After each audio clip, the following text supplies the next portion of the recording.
तमाम कबूतरबाज भाइयों को मेरी तरफ से अस्सलाम वालेकुम। उम्मीद करता हूँ कि सब दोस्त खैरियत से होंगे।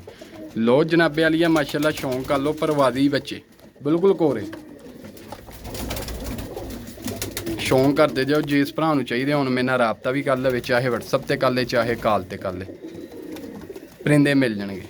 ये टोटल 18 पीस आ बिल्कुल कोरे।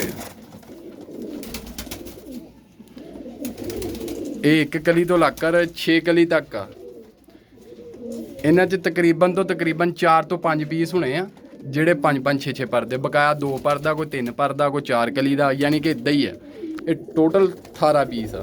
रेट भी बिल्कुल मुनासिब है इन्हां दा, 500 रुपये पर पीस। 18 पीस आ, 18 के 18 ही मिलने।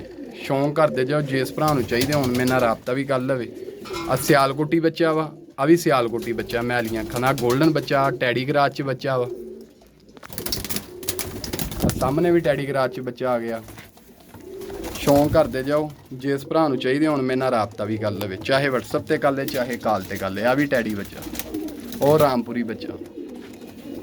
परिंदे देख लो माशाल्लाह बिल्कुल कोरे बच्चे, जिते मर्जी ला लो, चाहे जाल ते ला लो चाहे छत ते ला लो।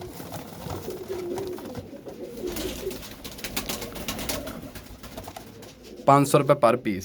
लोकेशन अपनी फैसलाबाद आ, कारगोहाल पाकिस्तान, नाम अपना शाहद ते नंबर अपना 0312 25408।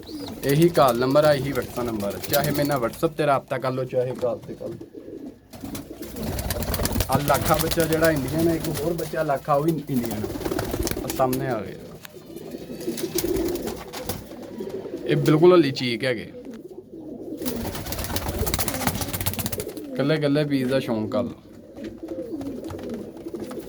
18 पीस आ, 18 के 18 ही मिलने। उम्मीद करता कि भरावां ने शौक कर लिया होना। अल्लाह खैर करे। इंशाल्लाह फिर तुहाडी खिदमत च दोबारा हाज़र होऊंगा।